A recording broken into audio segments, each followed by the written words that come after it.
вечер, драги зрители! Днес съм ви подготвил един доста интересен гост. Той е предприемач, бизнесмен и винаги е готов да прецака някой за пари.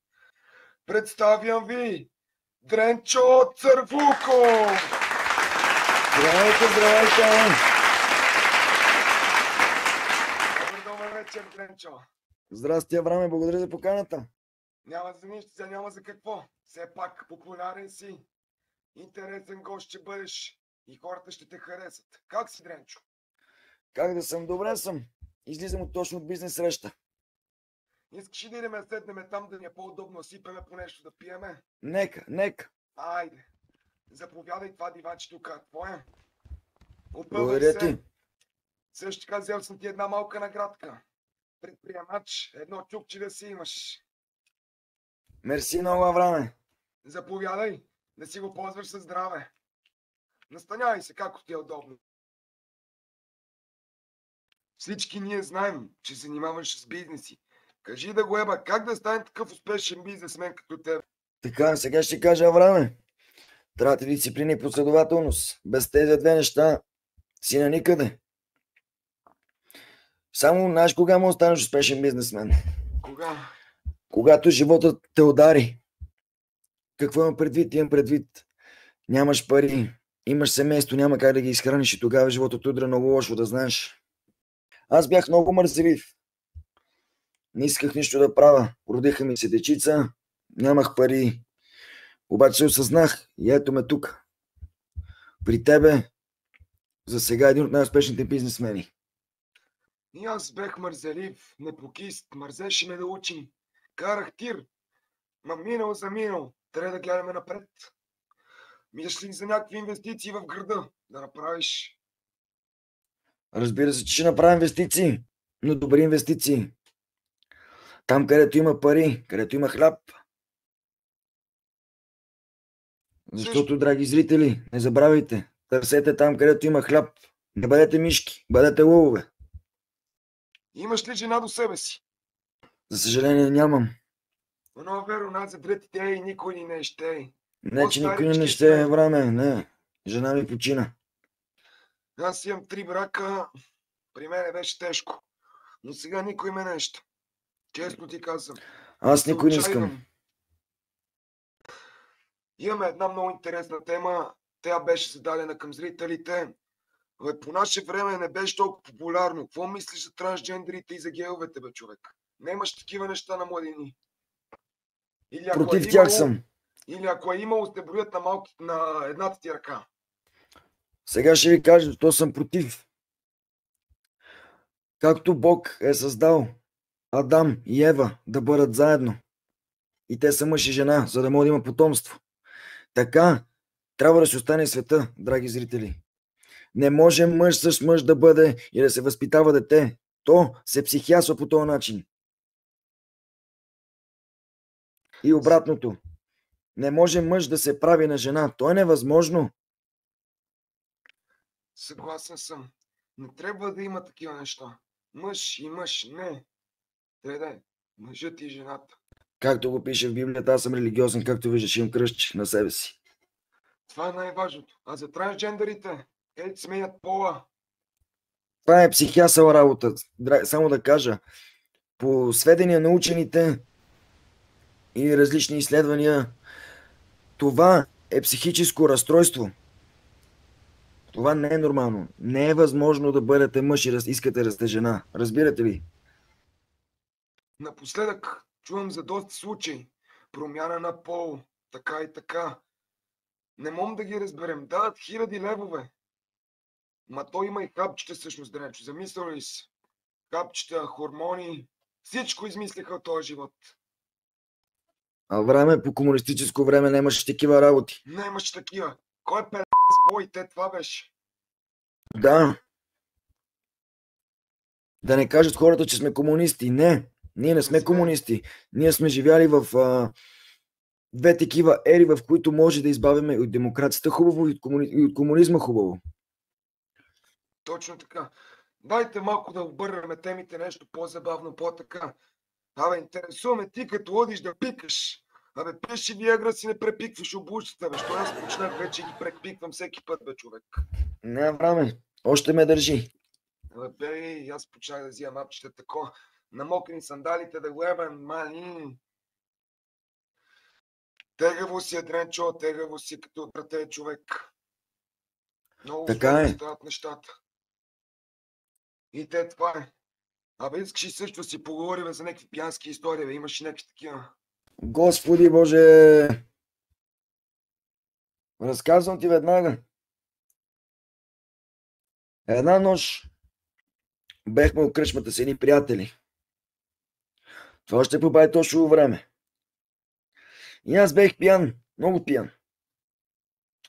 И почна да говоря против Байтошо и Държавна сигурност.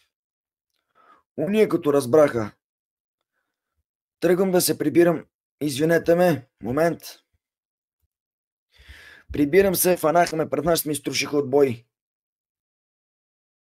Направиха ме да не мога да се позная. Ужас. Аз мога да ти разкажем напоследък последния случай на един мой колега, шеф, рождения ден Мандинго, и имахме таксиметровата фирма Парти. Баха мама. Гей така се отрезах. С линейка са ме прибирали. Ние направо не помним почти нищо. Какъв беше то алкохол? Ей, и алкохол не е това къде беше преди. Абе сега спиртаж, бе. Та се не пие. Чиз. Това следи 2 седмици глътнеш, но те гори направо. Мика. Ти паднат сливиците из устата. Пломбите ще ти се отлепят. Нямам пломби. С импланти съм. Мене са ми станали 2 зъба, си пукам доматите в устата. И така, драги зрители, сега следва играта. Но има малко прекъсване и ще я видите след рекламната пауза. Ако се нуждаете от поправка на автомобили, посетете Hammerfix Customs. Здравейте, здравейте, драги зрители, след рекламата. Сега следва новата ни рубрика. Ако се разсмееш, пиеш. Дренчо, подготвил съм 2 бутилки уиски. Ще си разказваме вицове. И ако се разсмееш, пиеш. На екс ли? На екс, не на екс, както прецениш. Добре, добре, бако. Викам, предлагам ти направо се настаняваме там. И да Айде. започваме. Айде. Един американец, българин и турчин били в един самолет. Самолет е катастрофирал на остров. Няма никакви хора, няма нищо. И американецът предложил, дай аз си отрежем крака да има какво да едете, такова, да жертвам. Абе, турчна и он предлага си ръката, втората вечер да има какво да хапнат. Що по-тлъста ръката му, дебеличък, да хапне. Яли, третата вечер българина отива там, сваля си гащите и вика, от мен имате по едно кремче и да си легате.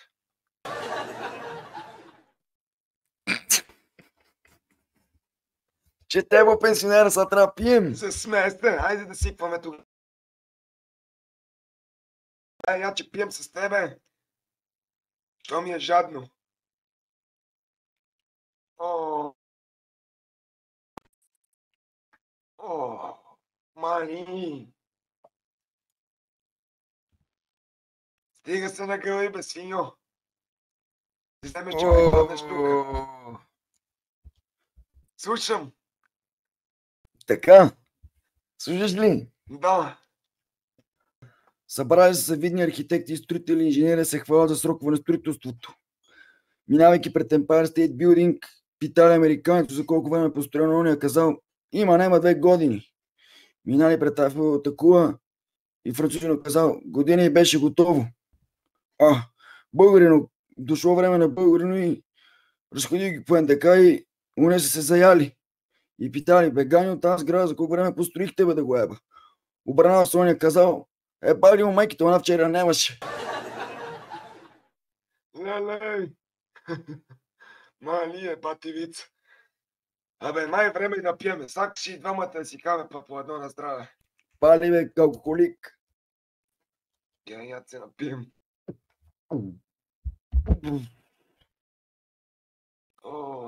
Аз съм. Така. Знаеш ли какво казал Скар на Симба? Какво направил Скар на Симба, когато го видял, че пуши? Хвърлил му фас. Бук си ти, букук си.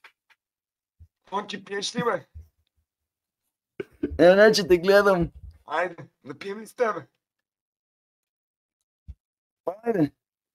Тази рубрика трябва да я кръстиме. Напий се бързо.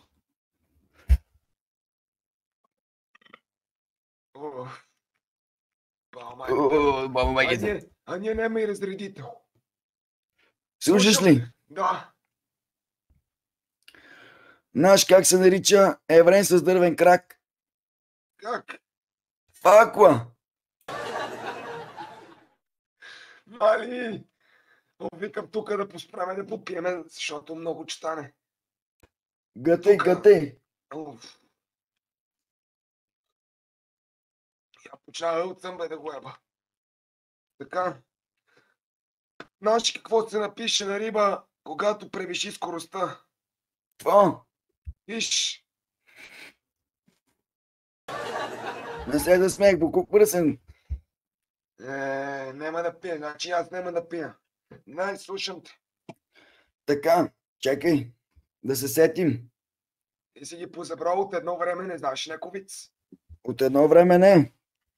Сега ще ти кажа, знаеш как бега еврен от концлагер. Как? Първо се опеща и дим да го нема. Значи смех се много малко. Няма да пия. Брои се, кръкай. Значи какво казал Батман на Робин преди да влезне в колата? Какво? Роби не влиза в колата. Ще тя купия виц. Така, Тренчо, О, искам да ти кажа един виц, ама да се гледаме очи в очи. дай да се изправим, айде. Аз имам 200 човека. Ти имаш 200 човека. Кой ще победи? Аз. Не. Ти. Не. Никой. Предаваш ли се? Предавам се. Еми аз ще спечеля, защото ти се предаде. Така, драги зрители, това беше Тренчо Църбулков. Ще се видим скоро. Чао! Довиждане, зрители.